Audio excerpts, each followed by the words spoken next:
This channel does not promote any violent, harmful, or illegal activities. All content provided by this channel is meant for an educational purpose only. Cancer Healer Center, a new beginning. সত্যি তো রাজনীতিতে কি না হয় বলুন তো, সবই সম্ভব এই মঞ্চে। 26-এর ভোটের আগে রাজীব কল্যাণ সন্ধি, আচমকাই কল্যাণ বন্দ্যোপাধ্যায়ের বাড়িতে রাজীব বন্দ্যোপাধ্যায়। ভুল হয়েছিল, ক্ষমা করে দাও বলেছেন রাজীব, দাবি করেছেন শ্রীরামপুরের তৃণমূল সাংসদ। আমি দল পরিবর্তন করেছিলাম বলে দাদার অভিমান হয়েছিল। কল্যাণ সাক্ষাতের পর মন্তব্য রাজীব বন্দ্যোপাধ্যায়ের। শুধু রাজীব বন্দ্যোপাধ্যায় নন, এদিন উত্তরপাড়ার প্রাক্তন বিধায়ক প্রবীর ঘোষালও দেখা করেন কল্যাণ বন্দ্যোপাধ্যায়ের সঙ্গে। ছবিটা দেখুন, এই ছবি কি সন্ধির ছবি? মানে সন্ধির ছবি হলে কি সাময়িক সন্ধির ছবি? ইতিমধ্যেই কিন্তু এই ছবি দেখার পর অনেকে প্রশ্ন তুলতে শুরু করে দিয়েছেন। আশিক আমাদের সঙ্গে রয়েছেন, আমাদের সহকর্মী আশিক, কখন দেখা করলেন, কি কি কথা হলো, আরেকটু ডিটেল জানতে চাইবো।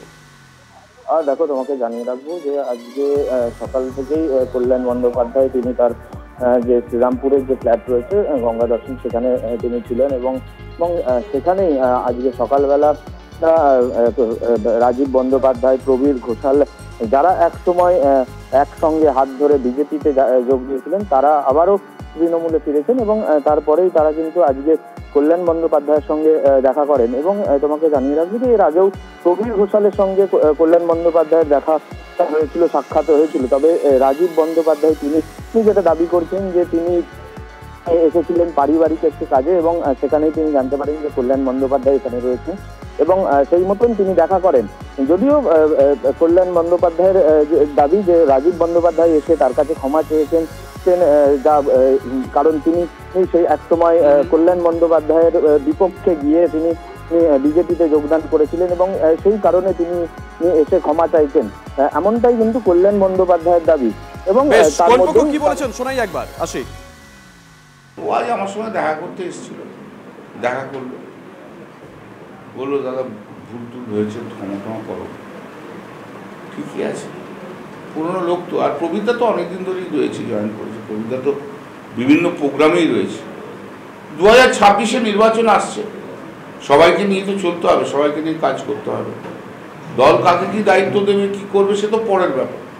কিন্তু এখন তো অনেক বড় কাজের মধ্যে ভোটার লিস্ট নিয়ে বিভিন্ন কাজ আছে, তাতে থেকে সবাইকে 36 জন যে দিদি একটা কমিটি তৈরি করে দিয়েছে, তার মধ্যে রাজীবও আছে, আমিও আছি।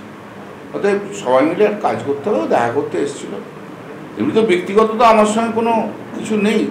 আমার একটা দুঃখ ছিল, কষ্ট ছিল যে তৃণমূলের থেকে কেন চলে গেলে, কারণ তোমার তো কোনো প্রতি তো দলের কোনো অবিচার হয়নি, দল কোনো ইয়ে করেনি। এটা আমার একটা অভিমানের জায়গা ছিল। যেহেতু আমি এক জায়গায় অন্য দল পরিবর্তন করেছিলাম বলে দাদা মানা করেছিলেন, সেই সময় ওনার অনেক অভিমান হয়েছিল। তারপর থেকে একটা গ্যাপ ছিল। আজকে যখন শ্রীরামপুরে এসেছি তখন আমার মনে হলো একবার দাদার সাথে আমি গিয়ে একটু সৌজন্য সাক্ষাৎ করে আসি এবং দাদাকে আমি বললাম আপনি যদি থাকেন আমি যাব, এবং দাদাও ডেকেছিলেন।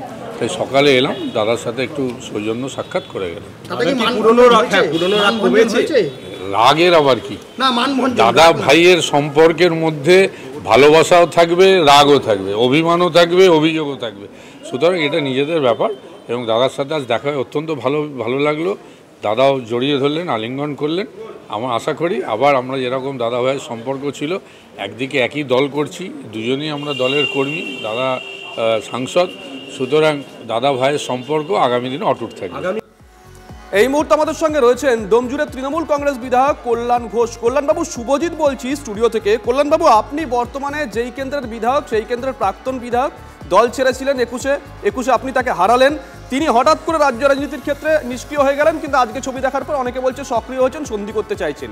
আপনি দেখছেন কি করে নির্বাচনের 1 বছর আগে?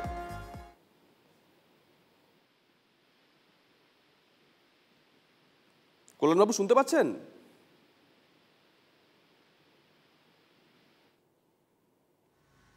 কল্যাণবাবু শোনা যাচ্ছে? যাই হোক, পরবর্তী সময়ে কল্যাণ ঘোষ ডোমজুড়ে বর্তমান তৃণমূল কংগ্রেস বিধায়ক, তার যদি প্রতিক্রিয়া আমরা পাই অবশ্যই সেটা আপনাদেরকে দেখাবো। বিধানসভা নির্বাচনের আগে চার্টার বিমানে চেপে দিল্লিতে গিয়ে বিজেপিতে যোগ দিয়েছিলেন রাজীব বন্দ্যোপাধ্যায়। বিজেপির টিকিটে রাজীব হেরে গিয়ে তৃণমূলে ফিরে এসেছিলেন। তারপরেও রাজীবকে গদ্দার, দুর্নীতিগ্রস্ত বলে আক্রমণ করেছিলেন শ্রীরামপুরের তৃণমূল সাংসদ। কি বলেছিলেন শোনাই আরেকবার।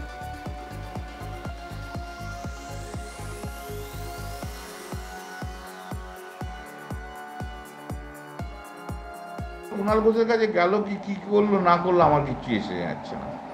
রাজীব ব্যানার্জির ভ্যালু ইজ জিরো, সেটা প্রমাণ করে আমরা দেখিয়ে দিয়েছি। এরপর ওকে নিলে কি উপকারিতা হবে না উপকারিতা হবে কুণাল যদি ডিসাইড করবে, বা উপরের লেভেলের যখন যারা ডিসাইড করবে। দিদি তো কালকে একটা কথা বলেছেন পরিষ্কার করে যে গদ্দারদের নেওয়া হবে না। এখন সেই প্যারামিটারটা কি, সেই প্যারামিটারটা তো নিঃসন্দেহে মমতাদি এবং অন্যান্য নেতারা ঠিক করবেন। শীর্ষ নেতৃত্বরা যা ডিসিশন নেবেন তা তো সবাইকে মেনে চলতেই হবে, আমাকেও মেনে চলতে হবে। তবে আমি জানি না যে এরকম একটা টপ টু বটম যে একজন করাপ্টেড লোক, সেই করাপ্টেড লোককে দলে কেন জয়েন করানো হলো আমি জানি না। তা তৃণমূলে ফেরার আগে কল্যাণ বন্দ্যোপাধ্যায় এই আক্রমণ প্রসঙ্গে সেদিনকে কি বলেছিলেন রাজীব বন্দ্যোপাধ্যায়, দেখাই একবার। কল্যাণ বন্দ্যোপাধ্যায় আমার শ্রদ্ধেয় অভিভাবক, তার সাথে আমার ভালো সম্পর্ক। আমার এই দল ছাড়াটায় উনি এত দুঃখ পেয়েছিলেন, সেই শোক এখনও তিনি ভুলতে পারেননি। তাই তিনি কিছু বক্তব্য রেখেন, সেটা তার ব্যক্তিগত মত। দল যখন সিদ্ধান্ত নিয়েছে জয়েন করানো, সুতরাং এটা দলের সর্বোচ্চ নেতৃত্বের সিদ্ধান্ত। সুতরাং আমি জয়েন করেছি, আশা করি এসব থাকবে না। সবার সাথে আমার সুসম্পর্ক ছিল, আছে, থাকবে। আমরা এই মুহূর্তে যে ছবি দেখাচ্ছি নিশ্চয়ই মনে আছে 21-এর নির্বাচনের আগের ছবি। চার্টার বিমানে করে দিল্লিতে গেছিলেন রাজীব বন্দ্যোপাধ্যায়, রাজ্যের মন্ত্রী ছিলেন তিনি একটা সময়। তিনি বিজেপিতে যোগদান করেন, পরবর্তীতে অবশ্য তিনি তৃণমূল কংগ্রেসে ফিরে আসেন। তৃণমূল কংগ্রেসে ফিরে এলেও তাকে খুব একটা রাজ্য রাজনীতির ক্ষেত্রে সক্রিয় দেখতে আমরা পাইনি। তাকে ত্রিপুরার দায়িত্ব দেওয়া হয়, ত্রিপুরা রাজনীতি করছিলেন বলে শোনা গেছে। কিন্তু আজকে হঠাৎ করে একটা অন্য ছবি দেখা গেল, যে কল্যাণ বন্দ্যোপাধ্যায় দিনের পর দিন রাজীব বন্দ্যোপাধ্যায়ের বিরুদ্ধে তোপ দেখে গেছেন, আজকে তার বাড়িতে চলে যান রাজীব বন্দ্যোপাধ্যায়। এবং যে ছবিটা উঠে আসে, একটু আগে আপনাদেরকে দেখাচ্ছিলাম, পিসিআর হয়তো এখনো দেখাবে, অনেকেই বলছেন যে এটা সন্ধির ছবি। বিজেপি গোটা বিষয়টা দেখছে কিভাবে? জগন্নাথ চট্টোপাধ্যায় এই মুহূর্তে আমাদের সঙ্গে রয়েছেন। জগন্নাথ বাবু, কিভাবে দেখছেন ছবিটা? মাস্তুতো ভাই, বকরা নিয়ে নিশ্চয়ই কিছু গোলমাল ছিল, তাই এতদিন বিরোধ ছিল। তোলামূল পার্টি নিশ্চয়ই আবার চোরাচুরিতে এক হয়েছে, তাই দুই মাসির ছেলে মিলে গেছে। ধন্যবাদ জগন্নাথ বাবু। কল্যাণ বন্দ্যোপাধ্যায় বরাবরই একটু চাঁচাছোলা বক্তব্য রাখতে পছন্দ করেন। রাজীব বন্দ্যোপাধ্যায়ের বিরুদ্ধে তিনি এর আগে একাধিকবার আক্রমণ শানিয়েছিলেন। রাজীব বন্দ্যোপাধ্যায় অবশ্য কি বলেছিলেন সেটা শোনালাম আপনাদেরকে। রাজীব বন্দ্যোপাধ্যায় আজকে সকালেই কল্যাণ বন্দ্যোপাধ্যায়ের বাড়িতে পৌঁছে যান। এই সেই ছবি, যে ছবি দেখার পর অনেকেই ওই চত্বরে, মানে ডোমজুর চত্বরে, হাওড়া চত্বরে রাজনীতির নতুন সমীকরণের একটা গন্ধ পেতে শুরু করে দিয়েছেন। প্রবীর ঘোষালের সঙ্গে রয়েছে, আমরা যে ছবি দেখাচ্ছি। রাজীব বন্দ্যোপাধ্যায় রাজ্যের মন্ত্রী ছিলেন, বিভিন্ন সময় বিভিন্ন দপ্তর তিনি সামলিয়েছিলেন। তার বিরুদ্ধে একাধিক অভিযোগ উঠেছে, দলের শীর্ষ নেতৃত্বের তরফ থেকেও তার বিরুদ্ধে নাম না করে অভিযোগ করা হয়েছিল বন সহায়ক পদে নিয়োগ নিয়ে। সেটা নিয়ে অবশ্য পরবর্তী সময় বিজেপির তরফ থেকে আক্রমণ শানানো হয়েছে, বামেদের তরফ থেকে আক্রমণ শানানো হয়েছে। আমরা শোনাই আজকের এই ছবিটার পর, এই প্রেমের পর কোন পক্ষ কি বলেছেন।